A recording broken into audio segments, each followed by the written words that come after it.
Bien, pues buenas tardes a todos. Gracias por cubrir esta comparecencia y, sobre todo, gracias por el largo día que llevan informando de todos los asuntos relativos a esta conferencia de presidentes celebrada en Barcelona. Lo normal en estas ruedas de prensa, en estas comparecencias, es que informásemos de los acuerdos adoptados en la conferencia de presidentes. Lamentablemente tengo que decirles que no hay ningún acuerdo sobre el que informarles. Y esta ya es la primera cuestión que deberíamos lamentar y que debería sorprendernos negativamente. No puede ser que se organice una conferencia de presidentes en la que se movilice al jefe del Estado, a Su Majestad el Rey, a todos los presidentes autonómicos, el presidente del Gobierno, una buena parte de los ministros, y que no haya ninguna voluntad de acuerdo, ni siquiera de alcanzar un mínimo consenso. Hemos propuesto aquellas cuestiones que creíamos importantes, los presidentes autonómicos, que de hecho se reflejaron en el orden del día porque apelamos a que se cumpliera el reglamento, y hemos encontrado la negativa por respuesta en todas las propuestas que hemos hecho los presidentes de las comunidades autónomas, en todas. El presidente del Gobierno nos ha confirmado literalmente que no apoyaba y en ninguna de las propuestas que habíamos hecho, ninguno de esos puntos que habíamos incluido en el orden del día. Y esto ya es sorprendentemente lamentable y negativo en una conferencia de presidentes que, según dice el Gobierno, busca el diálogo y la búsqueda de acuerdos y de consensos. Voy más allá. Es que ni siquiera hemos encontrado un mínimo compromiso político. Fíjense que ya no les estoy hablando de acuerdos que se tengan que votar, que se tengan que adoptar. No estoy hablando de consensos en el que todos estemos de acuerdo. Estoy hablando de algo tan al alcance del Gobierno como un mero compromiso político. Hemos hablado de cuestiones muy importantes, de las que tan solo estábamos pidiendo la voluntad política. No estábamos pidiendo que se sometiese a votación, no estábamos pidiendo un acuerdo formal en un documento. De los puntos que hemos llevado al orden del día a los presidentes autonómicos, solo estábamos pidiendo una respuesta por parte del presidente del Gobierno, que transmitiese un mínimo compromiso político de que estaba de acuerdo o de que se iban a iniciar los trabajos para poder negociar o consensuar esos aspectos. Cero, nada. Todas las propuestas que hemos hecho han tropezado con el muro y han rebotado otra vez hasta los presidentes autonómicos. Miren, el tema más importante que le hemos transmitido de la región de Murcia, y es una de las cuestiones que urgen como cuestión nacional, es el de la financiación autonómica. La condonación de la deuda no es la financiación autonómica. Condonar la deuda no es reformar el sistema de financiación autonómica. Condenar la deuda es un parche, pero no es poner solución al origen del problema de la mayoría de la deuda de las comunidades autónomas, que es la infrafinanciación. El simple hecho de que esté 11 años caducado el sistema de financiación autonómica desde 2014 bastaría para que el presidente del Gobierno se hubiera comprometido, insisto, solo comprometido políticamente, a sentarnos a todas las comunidades autónomas y a iniciar ese proceso de escucha para intentar llegar a un acuerdo, iniciar una negociación. Insisto, tan solo el hecho de que lleve 11 años caducado desde 2014 el sistema de financiación que provee de financiación para mantener los servicios públicos de las comunidades autónomas, tan solo ese hecho, 11 años caducado, habría bastado o tendría que haber sido suficiente para arrancar un mínimo compromiso político al presidente del Gobierno, que hubiera dicho: vamos a sentarnos, vamos a estudiarlo, vamos a trabajar. Pero la negativa por respuesta no tiene ningún sentido. Y se lo estaba diciendo alguien, la región de Murcia, que es la comunidad autónoma peor financiada, en el que los murcianos son los españoles que menos reciben por parte del Gobierno para mantener su sanidad, su educación, sus políticas sociales. Por eso urge la reforma del sistema de financiación, y así se lo hemos reiterado la práctica mayoría, la práctica totalidad de los presidentes autonómicos. Pero, como digo, ya no solo no hemos podido alcanzar un acuerdo, ni tan siquiera un simple compromiso político. Hemos hablado, por supuesto, de la necesidad de que el Gobierno cumpla con sus obligaciones. Estamos hablando de la actualización de las entregas a cuenta. Esto es un presupuesto que corresponde a las comunidades autónomas y que es obligación del Gobierno de España aprobarlo para que lleguen esos gastos necesarios para el funcionamiento, para el mantenimiento de los servicios públicos. Nadie entiende que estemos en junio, estemos ya a mitad de año y no se hayan aprobado las entregas a cuenta. Ni tampoco el mecanismo extra FLA que necesitan algunas comunidades autónomas. Le hemos requerido a que haga esto de forma urgente. Hemos hablado también de vivienda. Y, desde luego, una de las cuestiones que le he trasladado al presidente del Gobierno es que si hay un problema de vivienda en España, casi 3 años después de que él mismo aprobase una ley de vivienda, es porque ha fracasado.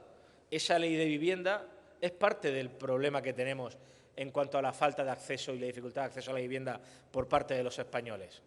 Está bien alcanzar acuerdos nacionales en materia de vivienda, pero un acuerdo que se inicia con el yo invito y tú pagas, exigiéndole a algunas comunidades, como la región de Murcia, cuyos habitantes reciben mucho menos al año que el resto de otros españoles, en concreto los murcianos reciben cada año 1.000 euros menos que el resto de españoles, que la media, exigirles que aporten lo mismo al plan de vivienda estatal, no solo es injusto, sino que es imposible.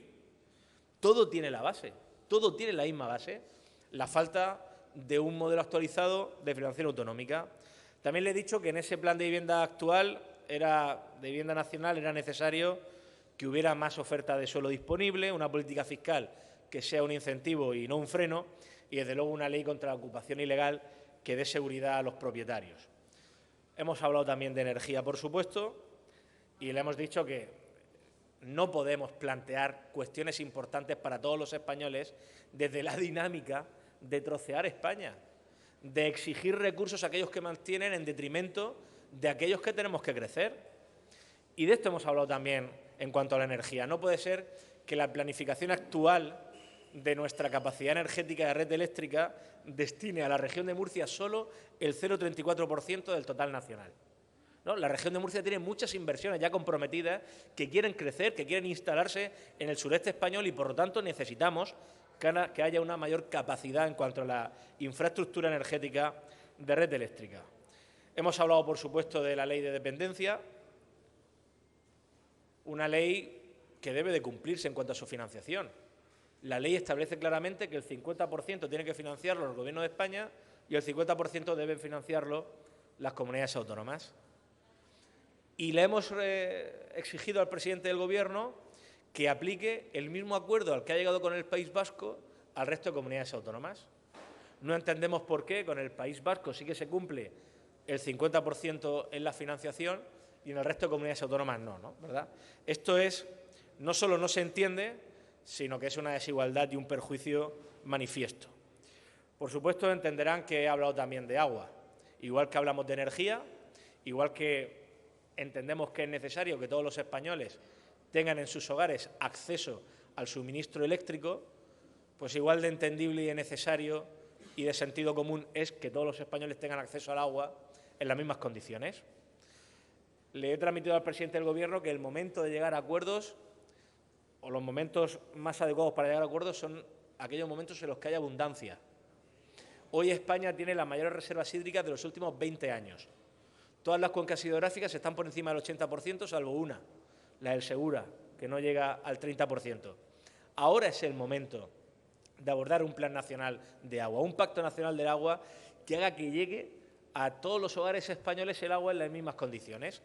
Nadie entendería que de la noche a la mañana el Consejo de Ministros aprobase un decreto en el que automáticamente reduce el 50% la capacidad energética de una comunidad autónoma. A partir de mañana, los ciudadanos de determinada comunidad autónoma van a tener luz solo 12 horas al día. Pues esto en comparación es lo que está haciendo con el agua en el sureste español. Y le he puesto como ejemplo el Plan Hidrológico Nacional que ha aprobado Portugal, nuestro vecino Portugal. Un plan llamado El agua que une, infraestructuras, inversión para vertebrar todo Portugal en materia hídrica. Creo que es un buen ejemplo a seguir. Y, por supuesto, le he dicho que, evidentemente, lo que mandamos son nuevas infraestructuras y que se ponga en marcha un Plan Nacional del Agua. pero lo mínimo es que no se destruyan las infraestructuras hídricas ya existentes, como por ejemplo el trasvase Tajo Segura. En definitiva, le hemos transmitido cuestiones que nosotros entendíamos primordiales. Como digo, la más importante es la de la financiación. Y también le he hecho una reflexión al presidente del Gobierno.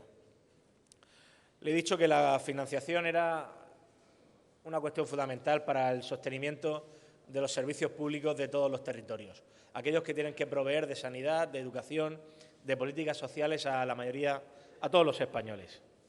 Y también le he dicho que las entregas a cuenta, que son necesarias para el normal funcionamiento de las comunidades autónomas, de los servicios públicos, y que son obligación del Gobierno de España, deben de aprobarse ya.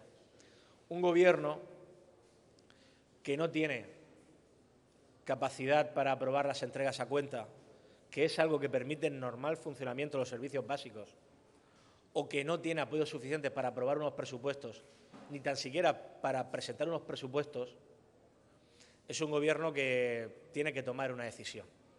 Y esto no es política, esto es sentido común. Si no se tiene la capacidad de gobernar, si no se tiene la capacidad de alcanzar las mayorías necesarias para tomar estas decisiones fundamentales en el normal funcionamiento de los territorios de los servicios públicos, debe convocar elecciones para que se puedan conformar otra mayoría que sí que esté capacitada para tomar esas decisiones, ¿no? Con esta reflexión he terminado mi intervención ante el presidente del Gobierno. Y lamentablemente, y como iniciaba mi intervención, no ha habido ningún tipo de acuerdo ni de consenso. Más allá de eso, lo frustrante, lo decepcionante, no es que no haya habido acuerdos, es que ni siquiera ha existido la voluntad de alcanzar un mínimo compromiso político en algunas cuestiones que eran importantes. Así que la conferencia de presidentes termina como empezó, sin acuerdos, y nos vamos los presidentes como llegamos. Nos hemos escuchado, ha sido una suerte de monólogos. Como le dije al presidente, está bien escucharse, pero todos sabemos lo que opinamos cada uno de los puntos del orden del día. Los presidentes de las comunidades autónomas sabemos lo que opina el Gobierno sabe lo que opinamos los presidentes de las comunidades autónomas de esos aspectos que hemos tratado en el orden del día, y si venimos aquí es no solo para escucharnos, sino para intentar alcanzar algún tipo de acuerdo o al menos de compromiso político. Tristemente no ha podido ser así. Así que lamento no poder informarle de ningún acuerdo, pero dicho esto, queda a su disposición por si tiene alguna cuestión que trasladarme.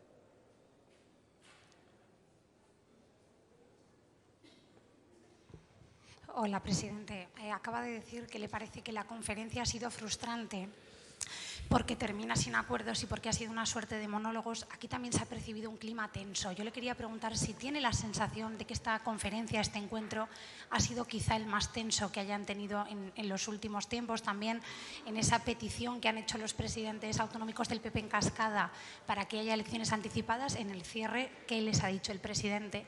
Y luego, por último, me gustaría preguntarle por el otro asunto que ha marcado la conferencia, que ha sido la ausencia, cuando se ha ausentado la presidenta de la Comunidad de Madrid, cuando el Endacari ha hablado en euskera y el presidente de Cataluña ha hablado en catalán. Quería preguntarle si le parece útil esa forma de responder y si les pone en una situación incómoda a los presidentes del PP que han decidido mantenerse en la reunión. Gracias. La verdad es que no les sabría valorar si esta conferencia ha sido más tensa o menos que otras. Sí que es cierto que lo que nos han transmitido es que no había ninguna voluntad de llegar a ningún acuerdo, ¿no? De hecho, había un momento en el que estábamos hablando del reglamento, de las posibilidades de llegar a acuerdos, de los 2 tercios necesarios para llegar a aprobar una recomendación, y el presidente del Gobierno ha dicho directamente que no se podía ni siquiera alcanzar ninguna recomendación en la que hacen falta solo 2 tercios de los presidentes autonómicos más el presidente del Gobierno. Ha dicho que no se podía alcanzar el acuerdo en ninguna recomendación porque no estaba de acuerdo en ninguno de los puntos de orden del día que ha traído las comunidades autónomas, ¿no? Por lo tanto, no había ninguna voluntad de llegar a ningún acuerdo, ¿no? Y también creo pues, que de una manera más incisiva o menos, según pues la forma o el carácter de los diferentes presidentes de comunidades autónomas, la reflexión de que es necesario convocar elecciones generales, pues es algo que está en el ambiente y que la mayoría de los ciudadanos piden y exigen, ¿no? Evidentemente, la respuesta del presidente del Gobierno ya saben la que es, ¿no? La que lleva dando cada vez que se le dice que escuche a la calle, que escuche a los ciudadanos que están hartos de la desidia y de de los escándalos con que cada día se despierta. Y en cuanto a la polémica de las lenguas, que al final esta conferencia de presidentes se convierta en la conferencia del pinganillo, pues no sé, parece que todos hemos perdido un poco el tiempo, ¿verdad? Si al final lo que queda es esto.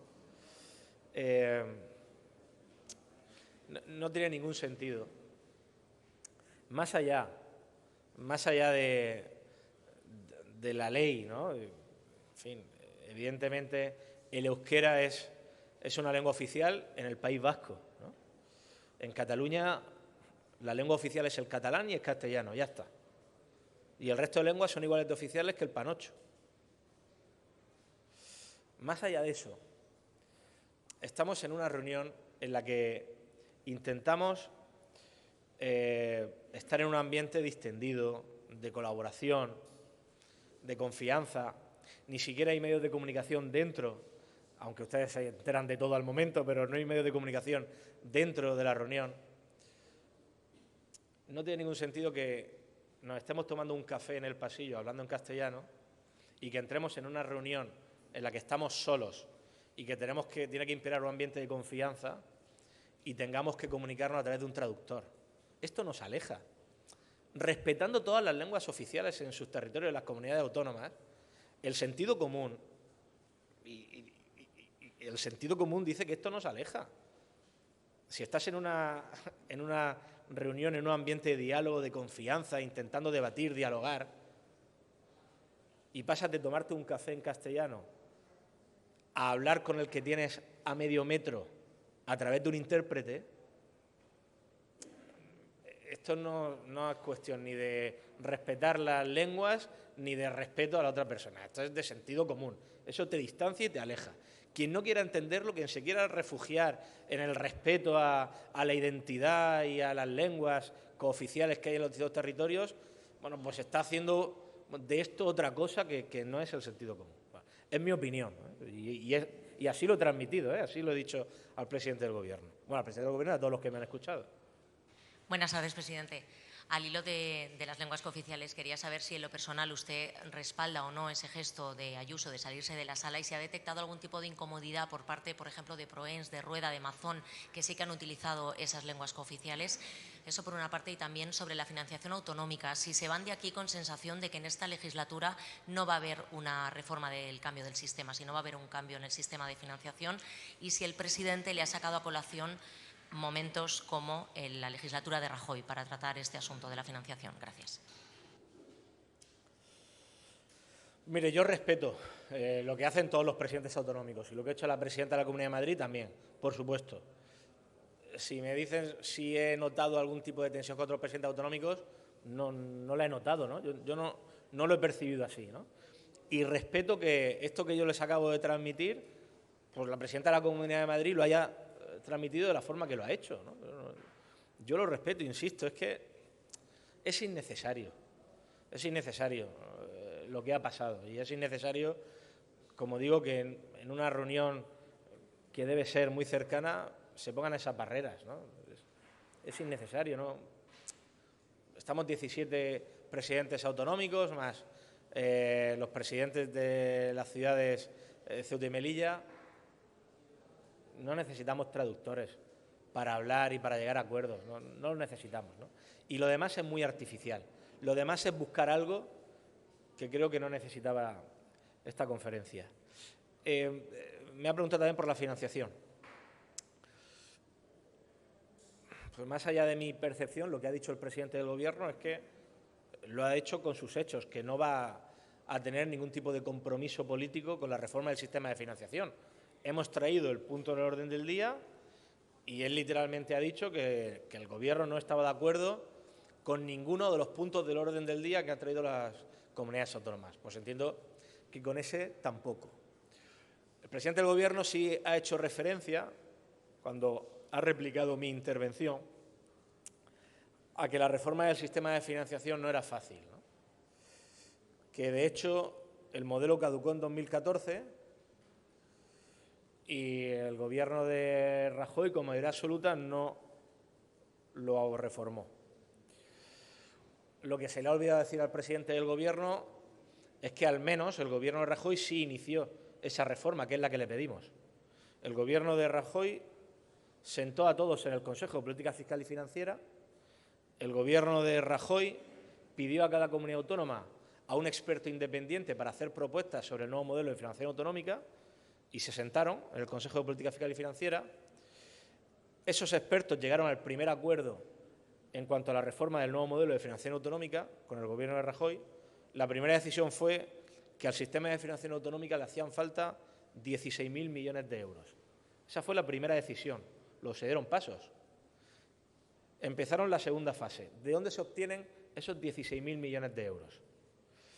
Se consiguen mediante la creación de un nuevo tributo, se favorece más la participación en el IVA en la recaudación de las comunidades autónomas, y cuando se estaba estudiando cómo conseguir esos 16.000 millones de euros que necesitaba el sistema de financiación, el señor Sánchez presentó una moción de censura, salió el Gobierno de Rajoy, llevó el suyo y nunca más se supo de financiación autonómica, de la reforma de la financiación autonómica.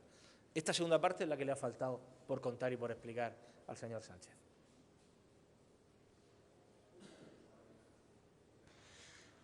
¿Qué tal? Buenas tardes. Quería insistir un poco sobre el tema de las lenguas porque la presidenta de la Comunidad de Madrid ha dicho que ella se ha salido de la reunión porque no quería participar en una farsa. Quería saber si usted considera que ha participado en una farsa al no salirse de la reunión. Y luego, sobre el acuerdo de presupuestos que anunció ayer con Vox, ustedes han aceptado el cierre de un centro de menores, algo que ni siquiera aceptaron cuando Vox formaba parte del Gobierno de la región de Murcia, con usted como presidente. ¿Por qué han aceptado ahora? ¿Qué les ha forzado? ¿Por qué se han visto obligados a aceptar ahora una medida que no habían aceptado cuando había Gobierno de coalición? Gracias. Bien, gracias. Mire, yo lo que le puedo decir sobre el momento del pinganillo, si me permiten definirlo así, es que era del todo innecesario, ¿no? Y que ha puesto unas barreras que no eran necesarias en este tipo de reuniones, ¿no? Y esa es mi opinión, era innecesario, ¿no? Y se buscaba algo que quizás han conseguido, ¿no? Lo que buscaban. En segundo lugar, mire, lo que estamos haciendo en la región de Murcia es adaptar el modelo de acogimiento de los niños, de todos, sean españoles o sean extranjeros, de todos, a lo que recomienda la ONU, a lo que recomienda la Unión Europea y a lo que recomienda el propio Defensor del Pueblo. Y el Ministerio. La ministra para la Infancia ya anunció que está preparando un decreto para que todos los menores en España, todos, estén acogidos en entornos lo más parecidos posible a un hogar y no en centros, no en grandes centros. Y eso es lo que estamos haciendo en la región de Murcia. Tenemos más de 1.000 menores acogidos, tanto españoles como extranjeros, y estamos reconvirtiendo todo el modelo de acogimiento porque creemos que un niño, el entorno más favorable para que crezca, no es en un centro con 80, 100 niños más, sino en un entorno familiar, en un entorno lo más parecido posible a un hogar. Y eso es lo que estamos haciendo en la región de Murcia y lo que vamos a hacer. Gracias.